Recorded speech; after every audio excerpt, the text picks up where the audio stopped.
Maharashtra news सदैव आपल्यासोबत। नमस्कार, गरजा महाराष्ट्र न्यूज मध्ये मी पूजा पठारे आपल्या सर्वांचं स्वागत करते। तर नजर टाकूया आजच्या ठळक घडामोडींवर। जिजाऊ राजवाड्यातील ऐतिहासिक तोफ सापडली। बुलढाणा पोलिसांनी 48 तासात चोरांसह शोधून काढली तोफ। कृषी कर्ज माफीच्या निर्णयाची परिणामकारकता तपासण्याची गरज, रिझर्व्ह बँकेचे गव्हर्नर रघुराम राजन यांचे वक्तव्य। आणि पंढरपूर येथे नाताळ सुट्ट्यांमुळे शाळा महाविद्यालयातील सहली, पंढरपूर नगरी पर्यटकांनी फुलली। गरजा महाराष्ट्र न्यूज सदैव आपल्यासोबत। आता पाहूया सविस्तर बातमीपत्र। मुंबई महानगरपालिकेमध्ये मोठ्या प्रमाणात भ्रष्टाचार सुरू असून हा जर कमी झाला तर मुंबईमधील घर घेणाऱ्यांसाठी प्रति स्क्वेअर फूट 500 रुपये कमी द्यावे लागतील, असे धक्कादायक वक्तव्य लाचलुचपत प्रतिबंधक विभागाचे पोलीस महासंचालक प्रवीण दीक्षित यांनी केलंय। मुंबईमध्ये घर असणं हे प्रत्येक माणसाचं स्वप्न असतं, पण मुंबई महापालिकेमध्ये मोठा भ्रष्टाचार असल्याची तक्रार एका खासदारांनी केली। घर जागेसाठी प्रति स्क्वेअर फूट साठी 500 रुपये जास्तीचे अधिक घेतले जातात आणि इथेच भ्रष्टाचार होतो। हा प्रकार जर थांबला तर मुंबईमधील घर जागेचे दर प्रति स्क्वेअर फूटला 500 रुपयाने कमी होतील, असंही दीक्षित यांनी म्हटले। बुलढाणा जिल्ह्यातील सिंदखेड राजा येथील जिजाऊ राजवाड्यातील ऐतिहासिक तोफ गेल्या आठवड्यात चोरीला गेली होती। ही तोफ 85 किलो वजनाच्या पंचधातूची आहे। बुलढाणा पोलिसांनी घटनेचे गांभीर्य लक्षात घेऊन तत्काळ 48 तासात चोरासह तोफ शोधून काढली। पोलिसांच्या तपासांती असे आढळले की तोफ कोणी दुसऱ्याने नव्हे तर गावातीलच एका राजकीय पक्षाच्या पदाधिकाऱ्यांनी आपल्या काही मित्रांच्या सहकार्याने ती चोरून नेऊन आपल्या शेतात पुरून ठेवली होती। संपूर्ण जिल्ह्यासह राज्यात या घटनेने खळबळ माजली होती। काल शिवसेनेचे मेहकरचे आमदार डॉक्टर संजय रायमुलकर यांनी या घटनेचा व या राजकीय चोरांचा निषेध केलाय। अशा राजकीय पदाधिकाऱ्यांना अशी घटना करणे नक्कीच महाराष्ट्राला अशोभनीय आहे, असे ते म्हणाले। काल काही इलेक्ट्रॉनिक मीडियाच्या प्रतिनिधींशी बोलताना त्यांनी या राजकीय चोरांचा व घटनेचा तीव्र निषेध केलाय। गेल्या 3 दिवसापूर्वी सिंदखेड राजा येथील राजवाड्यातून पुरातन असलेली तोफ चोरी गेली। त्या चोरीचा 3 दिवसापासून पोलीस तपास करत असताना काल त्यामध्ये तपासामध्ये ती तोफ सापडली। परंतु अशा पद्धतीनं अशा पुरातन की आपल्या सर्व महाराष्ट्राची श्रद्धा त्या ठिकाणी सर्व जनतेची आहे।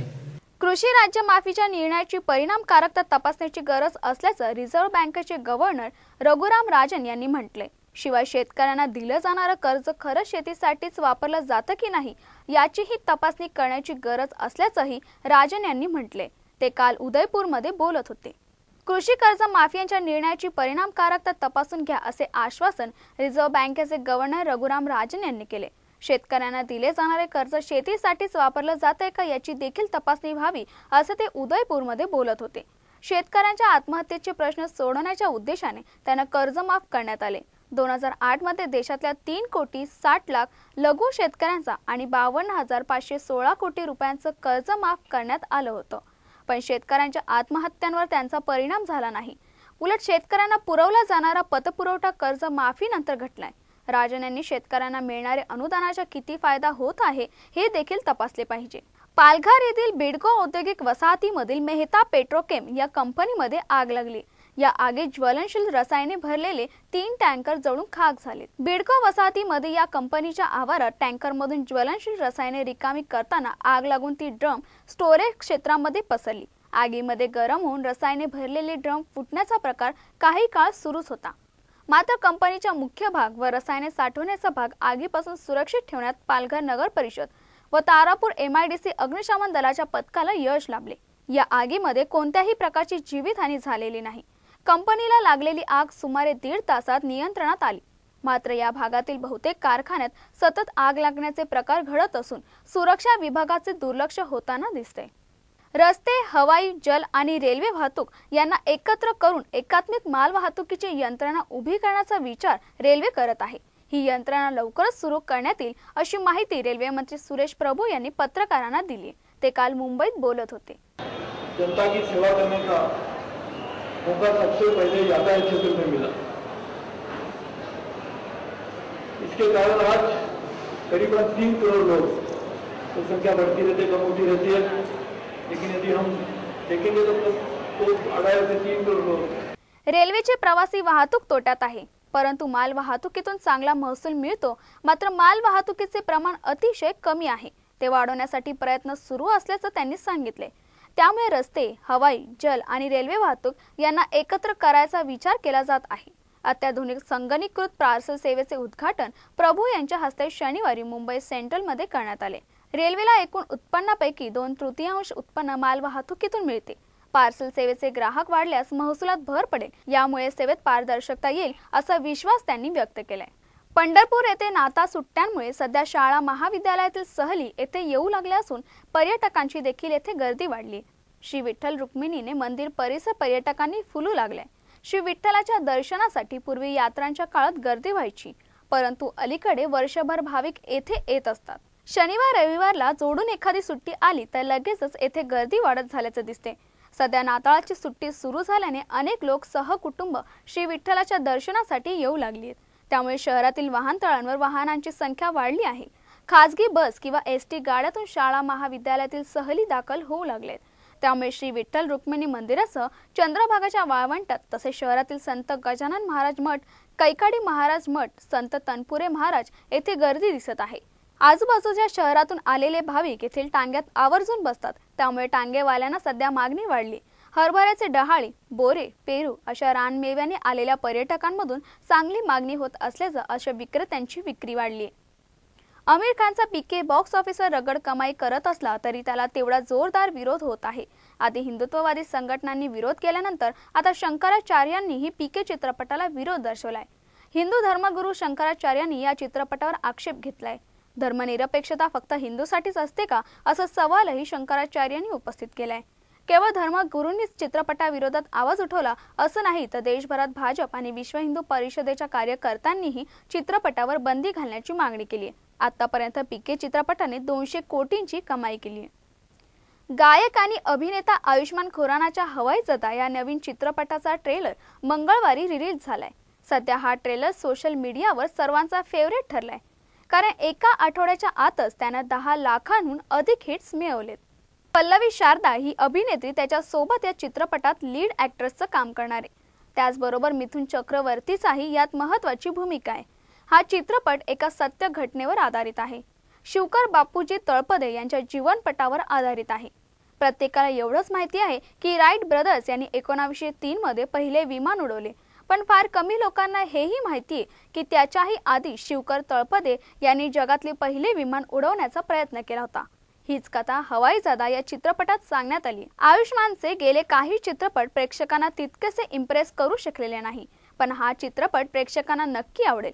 हा चित्रपट 30 जानेवारी 2015 रिलीज होणार आहे.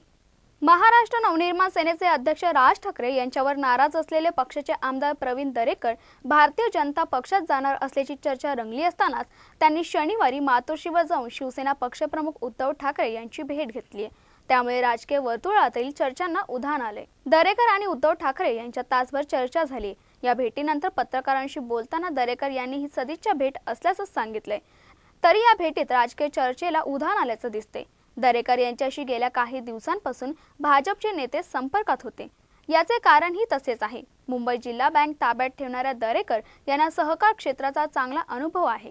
त्यामुळे दरेकर यांना विधान परिषदेवर पाठवून सहकार क्षेत्रासाठी त्यांचा उपयोग करून घेण्याचा भाजपमध्ये विचार सुरू होता. मात्र दरेकर सेनेत आल्यास उपनगरात भाजप विरोधात तसेच सहकार क्षेत्रातही त्यांचा उपयोग करून घेता येईल असे सेना नेतृत्वाला वाटते.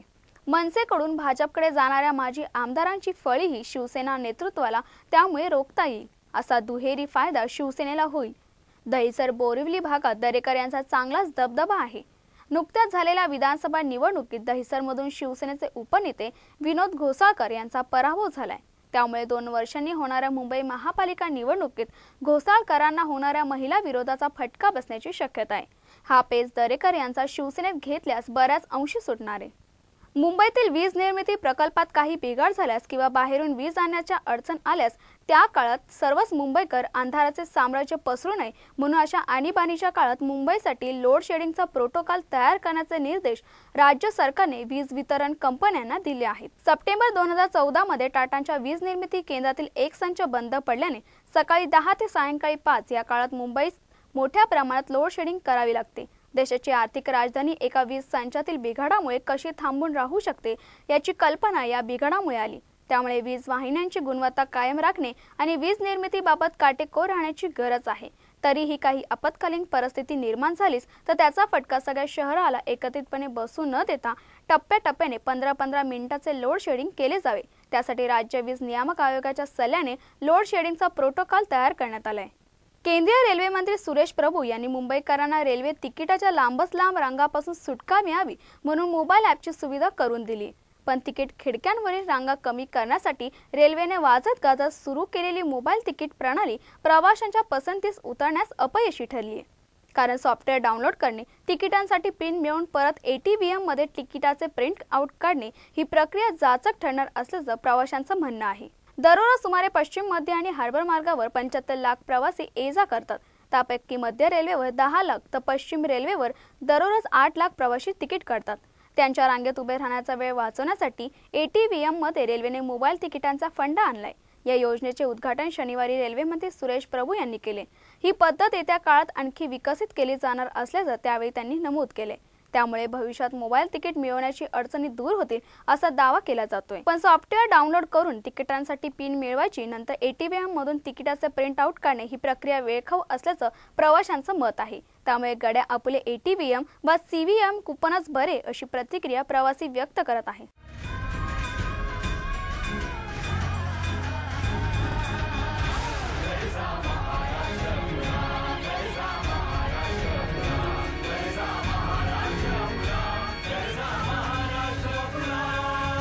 गरजा महाराष्ट्र न्यूज सदैव आपल्यासोबत।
महाराष्ट्र न्यूज सदैव आपल्यासोबत। नमस्कार, गरजा महाराष्ट्राच्या बुलेटिन मध्ये मी आयाज मोहसेन आपलं मनपूर्वक स्वागत करतो। पाहूया सर्वप्रथम ठळक बातम्या। अंडरवर्ल्ड डॉन दाऊद इब्राहिम पाकिस्तानातच, सज्जड पुरावा लागला हाती। गृहमंत्री राजनाथ सिंहांनी दाऊद इब्राहिमला भारताच्या ताब्यात देण्याची केली मागणी। एअर एशिया कंपनीचे इंडोनेशियाहून सिंगापूरला जाणारे विमान अचानक बेपत्ता। या विमानात 162 प्रवासी असून विमानाचा शोध सुरू। आणि अरविंद केजरीवाल यांच्या जाहीर सभेत एका माथेफिरूचा दगड मारण्याचा प्रयत्न, सुदैवाने बाल बचावले केजरीवाल। महाराष्ट्र न्यूज सदैव आपल्यासोबत। आता पाहूया सविस्तर बातम्या। अंडरवर्ल्ड डॉन दाऊद इब्राहिम सध्या पाकिस्तानात असल्याचे सबळ पुरावे मिळाल्यानंतर आता भारताने काहीसा आक्रमक पवित्रा घेतला असून डॉन दाऊद इब्राहिम भारताच्या समोर सादर करा अशी मागणी केंद्रीय गृह राज्यमंत्री किरण रिजिजू यांनी केली आहे। अंडरवर्ल्ड डॉन दाऊद इब्राहिम सध्या पाकिस्तानात असल्याचे सज्जड पुरावे पाश्चात्य तपास यंत्रणांच्या हाती लागल्यानंतर आता भारताने आक्रमक पवित्रा घेतलाय। दाऊद इब्राहिम सध्या पाकिस्तानातील कराची शहरामधील क्लिम्प्टन या उच्चभ्रूंच्या वस्तीमध्ये राहतो। सध्या येथे बसूनच तो रिअल इस्टेटचे व्यवहार करत आहे। दुबईतील एका एजंटाशी त्याचे दूरध्वनीवरून झालेले संभाषण गुप्तचर संस्थांच्या हाती लागले असून त्यामुळे पाकिस्तानने दाऊदला आता आमच्याकडे सोपवावे अशी आग्रही भूमिका केंद्रीय गृह राज्यमंत्री किरण रिजिजू यांनी घेतली असून गृहमंत्री राजनाथ सिंह यांनी देखील या भूमिकेचा पुनरुच्चार केला आहे। एअर एशिया कंपनीचे इंडोनेशियाहून सिंगापूरला जाणारे विमान आज सकाळी अचानक रडारवरून बेपत्ता झाले असून त्या विमानात एकूण 162 प्रवासी आहेत। आता मात्र विमानाचा शोध घेणं सुरूच आहे। इंडोनेशियातील माध्यमांनी दिलेल्या माहितीनुसार एअर एशिया कंपनीच्या विमानानं इंडोनेशियातील सुराबाया शहरातून सिंगापूरला जाण्यासाठी उड्डाण घेतले होते। QZ8501 असा या विमानाचा क्रमांक असून ते स्थानिक वेळेनुसार 6:30च्या सुमारास रडारवरून गायब झाले। वाहतूक मंत्रालयातील अधिकारी हदी मुस्तफा यांनी दिलेल्या माहितीनुसार या विमानात 155 प्रवाशांसह इतर कर्मचारी आहेत। विमानाच्या नेहमीच्या मार्गात बदल झाल्याने ते रडारवरून गायब झाल्याची शक्यता सुद्धा वर्तवण्यात येत आहे। मात्र नियोजित वेळेनुसार विमान सकाळी 8:30 वाजता सिंगापूरमध्ये पोहोचणार होते, पण तेथे न पोहोचल्यामुळे आता चिंता अधिकच वाढली आहे। आम आदमी पक्षप्रमुख अरविंद केजरीवाल दिल्लीच्या देवडीच्या भागात जाहीर सभेत एका माथेवरून त्यांना दगड मारण्याचा प्रयत्न केला, पण सुदैवाने हा दगड केजरीवालांना लागला नाही। त्यामुळे दक्षिण दिल्लीच्या देवडी भागामध्ये काही काळ तणावाचे वातावरण निर्माण झाले होते। दगड फेकून मारणाऱ्या माथेब्रूला आपच्या कार्यकर्त्यांनी बेदम चोप दिला। याबाबत केजरीवाल म्हणाले की लोकांप्रती आमच्या मनात वाईट भावना नाहीत। जी मंडळी आज आमच्यावर बूट आणि दगड फेकून मारत आहेत त्यांना आम्ही शुभेच्छाच देतो। या घटनेमागे भारतीय जनता पक्ष असल्याचा आरोपही केजरीवाल यांनी केलाय। मनसेचे नेते प्रवीण दरेकर यांनी शनिवारी मातोश्रीवर जाऊन शिवसेना प्रमुख उद्धव ठाकरे यांची भेट घेतल्यानंतर ते शिवसेनेत प्रवेश घेणार का किंवा नाही यावर तर्कवितर्क लावण्यास सुरुवात झाली आहे। विधानसभा निवडणुकीत पराभव झाल्यानंतर मनसेमध्ये अस्वस्थता निर्माण झाली आहे असंही यादी दिसून आलं होतं। मात्र शनिवारच्या भेटीनंतर मनसेमध्ये सुरू असलेले मतभेद आता स्पष्ट दिसून येत आहेत। गेल्या काही दिवसांपूर्वी प्रवीण दरेकर यांच्या बरोबर राज ठाकरे यांच्या काही जवळच्या माजी आमदारांनी पक्षातील अंतर्गत वाद चव्हाट्यावर आणले होते। काही दिवसांपूर्वी राज ठाकरे यांनी दरेकर यांच्या भावाला नगरसेवकांच्या मीटिंगमधून बाहेर हाकलले होते। आता महाराष्ट्र नवनिर्माण सेनेतील वाद सगळ्यांसमोर आल्यानं प्रवीण दरेकर यांनी देखील स्वतःसाठी नवा मार्ग शोधून काढलाय। देवाशी लग्न लावून देण्याच्या अंधश्रद्धेतून अल्पवयीन मुलीवर मातृत्व लादल्याप्रकरणी येथील पोलीस ठाण्यात चौघांविरुद्ध गुन्हा दाखल करण्यात आलाय। त्यातील तिघांना पोलिसांनी ताब्यात घेतले असून खंडोबा देवाशी लग्न लावण्याच्या अंधश्रद्धेतून 13 वर्षीय मुलीवर लैंगिक अत्याचार केल्यानं तिच्यावर अकाली मातृत्व आले। गुरुवारी हे प्रकरण उजेडात येताच पोलिसांनी तातडीनं मुलीच्या आजीला चौकशीसाठी ताब्यात घेतले। बालविवाह प्रतिबंधक कायद्याप्रमाणे प्लस ती लहान असल्यामुळे तिच्याशी शारीरिक संबंध ठेवल्याने व तिला मातृत्व लादल्यामुळे त्याच्यावर भारतीय दंडसंहिता कलम 376 तसेच लहान मुलांच्या लैंगिक अत्याचारास प्रतिबंधक कायदा कलम 4(5)M प्रमाणे गुन्हा दाखल करण्यात आलेला आहे। बालविवाह प्रतिबंधक कमिटी व अंधश्रद्धा निर्मूलन समितीच्या फिर्यादीवरून अकोले पोलिसात शुक्रवारी सायंकाळी बालविवाह प्रतिबंधक कायदा, लहान मुलांचा लैंगिक अत्याचार विरोधी कायदा, लैंगिक शोषण हा गुन्हा दाखल झाला आहे। अकोले तालुक्यामध्ये गेल्या 2 वर्षापासून बालविवाह विरोधी चळवळीच्या माध्यमातून आम्ही आमची संस्था या ठिकाणी काम करत असते। हे काम करत असताना जवळपास आम्ही 150च्या वर अकोले तालुक्यामध्ये बालविवाह रोखलेत। त्यामध्ये प्रशासनाच्या माध्यमातून आम्हाला या ठिकाणी यश आलेलं आहे। या पीडित मुलीला मी तिच्या वयाच्या 5व्या वर्षापासून ओळखतो। एका वीटभट्टीवर आम्ही शिक्षणाचा वर्ग चालवताना ही तिथे मला आढळली आणि त्यानंतर सातत्याने हिला आम्ही वेगवेगळ्या शाळांमध्ये दाखल करायचा प्रयत्न केला। त्याच काळात पहिलीला ती आजारी होती म्हणून तिच्या आजीनं तिचं लग्न लावलं। तो प्रकार घडल्यानंतर आम्ही त्या आजीला समजावून सांगितलं की तुम्ही आता तुमची चूक झाली, परंतु हिला चुकूनही मुरादी बनवायचं नाही, हिला आपल्याला शिकवायचं, मोठं घडवायचं। म्हणून तिला मी तिच्या आजीच्या ताब्यातून काढून आश्रमशाळेमध्ये घातलं, वेगवेगळ्या शाळांमध्ये घातलं। मुलीच्या आजीनं नवस बोलून नवसाची फेड म्हणून तिचे लहानपणीच खंडोबाशी लग्न लावून दिले होते। विविध ठिकाणी जागरणासाठी जाणारे या मुरडीवर अत्याचार झाल्यानं त्यातून तिनं एका मुलाला जन्म दिला। मुरळी म्हणून तिचा वापर केला गेला आणि वापर केला गेला असताना तिचं लैंगिक शोषण झालं, शारीरिक शोषण झालं। खरं तर हे देवदासी प्रथेविरुद्धचा जो कायदा आहे त्याच्यानुसार हा गुन्हा आहे। मला देवाच्या पात्रात टाकून दिलं आणि मोठी झाली आणि त्यांनी मला त्याच्या संग लग्न लावून दिलं। मला म्हणायला लागले हा नवरा तू कर म्हणे, तर नवरा कर म्हणलं मी हा करीते म्हणलं, पण मी म्हणलं मोठी झाल्याशिवाय मी करणार नाही। मी अशी म्हणून गेले, त्यांनी बळजबरी मागायला टाकला, निघून गेला इथून। या पुरी टाइम 2 दिवस होते, 2 दिवस असताना मग तिने मग तसं तू गेला तसं ते आजीने परत गुरुबापन परत माका आला बी नाही, पाहिलं सुगत नाही। पीडित मुलीच्या आजीस व पीडित मुलीस तपासासाठी ताब्यात घेण्यात आले होते। मुलीच्या सांगण्यावरून पोलिसांनी राजू मुरलीधर चव्हाण, गौतम सुनील पवार, सुमन सकाराम जाधव व लीलाबाई गजानन जाधव या चौघांविरुद्ध गुन्हा दाखल केला आहे। तसेच तिघांना ताब्यात सुद्धा घेतले आहे। पोलीस उपनिरीक्षक वैशाली कोरे अधिक तपास करीत आहेत। वडगाव मावळमध्ये तब्बल 6 कोटी रुपयांचे रक्तचंदन जप्त करण्यात आले आहे। जवळजवळ 8 टन इतके रक्तचंदनाने भरलेला हा ट्रक वनक्षेत्र अधिकारी व कर्मचाऱ्यांनी पकडला। मात्र वन परिक्षेत्र अधिकारी व कर्मचाऱ्यांनी ट्रक समोर आपली मोटार लावून चौकशी करण्यास सुरू केली असता या ट्रकला संरक्षक देणारे सशस्त्र अज्ञात आरोपी घटनास्थळावरून लगेच पसार झाले। वडगाव मावळ परिसरातील वन परिक्षेत्र कार्यालयाच्या हद्दीत प्रथमच इतक्या मोठ्या प्रमाणात रक्तचंदन जप्त करण्यात आले। वन परिक्षेत्र अधिकाऱ्यांनी शुक्रवारी रात्री 9:15 वाजता 8 टन रक्तचंदन पकडले। हे रक्तचंदन चेन्नईहून मुंबईला तस्करीसाठी नेण्यात येत होते। त्याची बाजारभावाप्रमाणे 6 कोटी रुपये किंमत असल्याचे अधिकाऱ्यांनी सांगितले। या प्रकरणी पोलिसांनी 2 जणांना अटक केली असून ट्रक चालक राजकुमार यादव व सुरेंद्रनाथ सिंग अशी अटक केलेल्यांची नावे आहेत। याबाबत वन परिक्षेत्र अधिकारी SK पाटील यांनी फिर्याद दिली आहे। वन परिक्षेत्र विभागाने दिलेल्या माहितीवरून ट्रक क्रमांक MH4 DS2171 रक्तचंदन भरून गेला होता।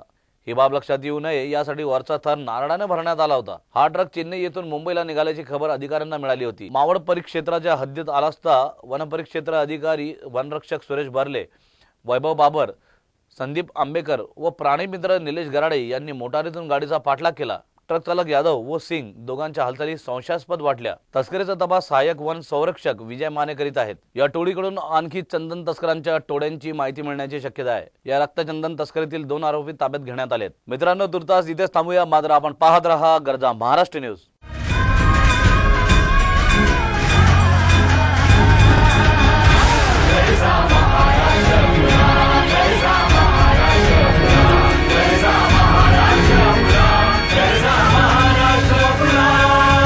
गरजा महाराष्ट्र न्यूज सदैव आपल्यासोबत।